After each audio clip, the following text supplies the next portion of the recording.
Commercial রাইটসের সকল টাকা পাওয়া যায়নি।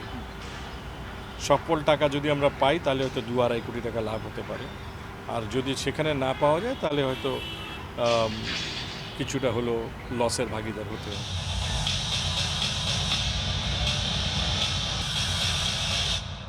শুধুমাত্র ক্রিকেটারদের পারিশ্রমিক নয়, ফারুক আহমেদের আয়োজিত সবশেষ বিপিএলে টাকা পাওনা খোদ বিসিবির।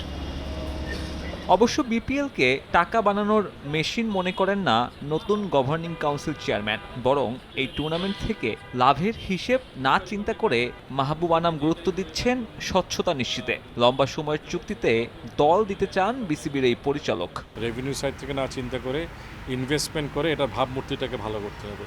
এটা আপনার স্পোর্টিংয়ে যত জায়গায় থাকে এটা কিন্তু ব্র্যান্ড ভ্যালু, এটা কোনো ট্যাঞ্জিবল অ্যাসেট না। একটা সময় বিপিএল আইপিএলের পরের ইভেন্টই ছিল, যদি ওয়ার্ল্ড পপুলারিটিতে বলি।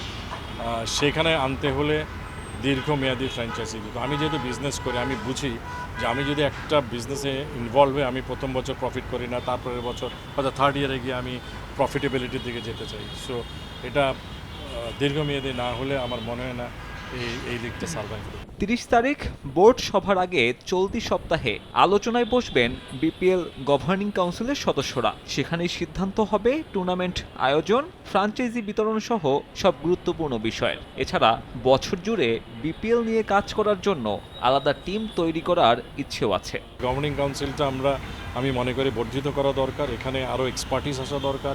It could be legal expertise, commercial expertise, financial expertise, এবং ফ্র্যাঞ্চাইজির থেকেও একটা রিপ্রেজেন্টেশন থাকা দরকার, কারণ we are all together. So এটা এটা এটা I think will help mitigate lot of the issues, যেটা আমরা পরে দেখতে পাই। যদিও বিপিএল এর আগে আপাতত টিভি সত্ত্ব বিক্রি নিয়েই চিন্তা বেশি। 2027 পর্যন্ত ভিন্ন ক্যাটাগরিতে সম্প্রচার সত্ত্ব বিক্রির লক্ষ্য বোর্ডের। যদিও বিশ্বজুড়ে অস্থিরতার মাঝে প্রত্যাশা বেশি নেই নীতি নির্ধারকদের। Global market is very soft, এটা সবাইকে মানতে হবে। আর এখন বিশ্বের বাজারে যেভাবে যুদ্ধ চলছে তাতে তো বাজার আরও মন্দা। মিডিয়া রাইটটা বেচার জন্য আমরা টেলিভিশন, স্যাটেলাইট এবং ওটিটি দুটাকে আলাদা করছি। গ্লোবাল করতে পারবে কেউ, খালি বাংলাদেশের জন্য করতে পারবে কেউ, কালো ক্যারিবিয়ানের জন্য করতে, এটাকে অনেক বিভক্ত করা হয়েছে just to bring more players on the table.